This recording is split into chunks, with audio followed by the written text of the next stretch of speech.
और के आखिरी दिना सवेरे एगो तिवई जब अर्घ देवे जात बे, छठी मैया और आदित्यमल प्रगट होके ई कहत बाड़े कि ए तिवई तोहार अर्घ हमन स्वीकार ना कइल जाई। उ तिवई बड़ा पिहवा लोग के पूछत बे कि रउआ लोग ऐसे काहे कहतनी, का कमी हो गइल, हमार अर्घ रउआ लोग काहे नहीं स्वीकार करत। छठी मैया कहतारी कि सुना हो, तू हर साल अपना पति के साथे अर्घ देत रहलू है, असो तू अकेले आयल बाड़ू, ऐसे हम तोहार अकेले अर्घ स्वीकार ना करब। जब इतनी बात तिवई सुन ले बा, कलश ए मैया कुछ मजबूरी बा जवना चलते हमार पतिदेव अर्घ देवे नहीं खन आ सकत। छठी मैया कली न कि कौन मजबूरी आ गई बा। तिवई बड़ा भाव विभोर होके छठी मैया से बतावत बे कि हमार पतिदेव अर्घ देवे काहे नहीं खनावत। का बतौले बा तिवई, सुनी सबे एक गीत का भाव से।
छठी माई दीना आशीषिया की अचल सुहाग रहे जी। छठी माई दीना आशीषिया की अचल सुहाग रहे जी।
आदित मल दीनाया शिशिया की अचल सुहाग रहे जी। आदित्य मल दीना शिशिया की अचल सुहाग रहे जी। ओ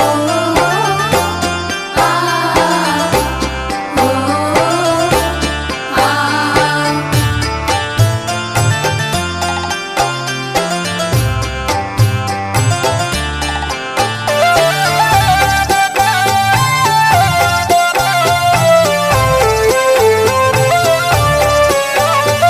जय जय मैया छठी मैया, जय जय मैया छठी मैया।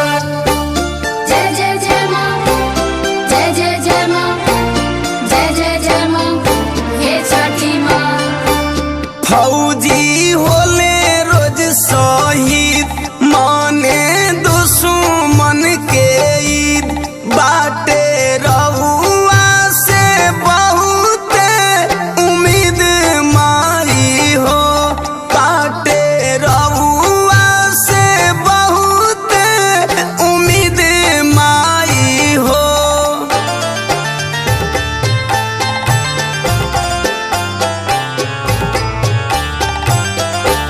फौजी होले रोज शहीद माने दुश्मन के ईद बाटे रहुआ से बहुत उम्मीद माई हो।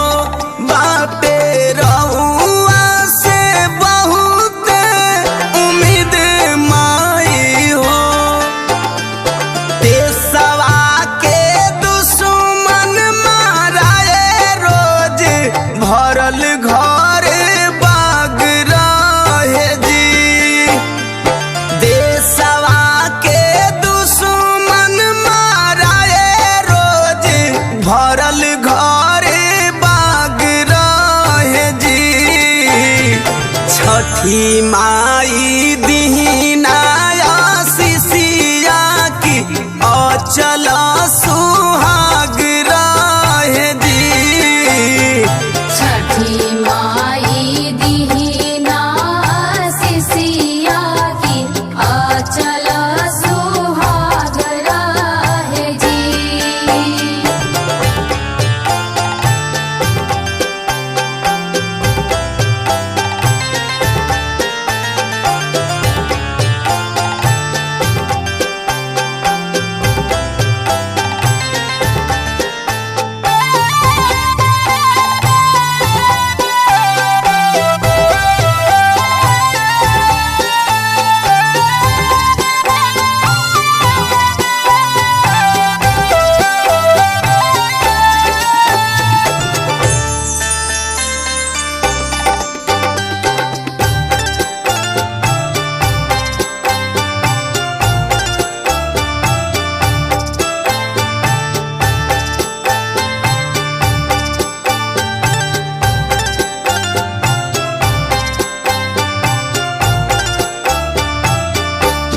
लागल बॉर्डर पे ड्यूटी नइखे मिलत माई छुट्टी और अगले ही हमसे न रूठी माई हो। और अगले ही हमसे न रूठी माई हो।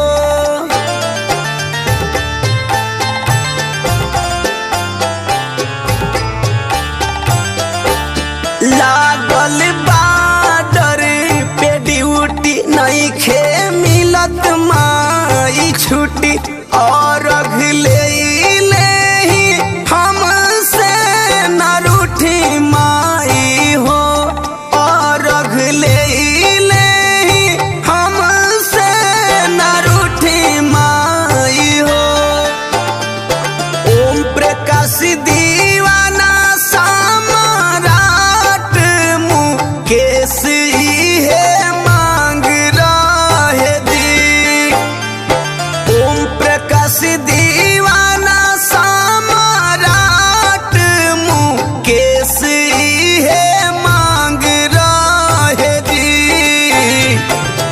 आदित मल दीनाया शिशिया की अचल